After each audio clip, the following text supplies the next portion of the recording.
Le taux de change est le prix d'une monnaie dans une autre. Par exemple, la quantité de dollars dans un euro, ou à l'inverse, la quantité d'euros dans un dollar.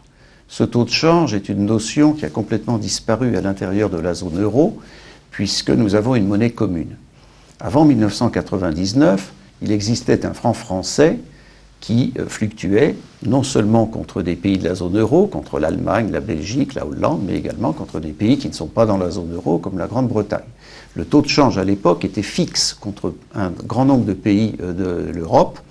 Aujourd'hui, l'euro est dans un régime que l'on appelle un régime de taux de change flottant, c'est-à-dire que les monnaies bougent.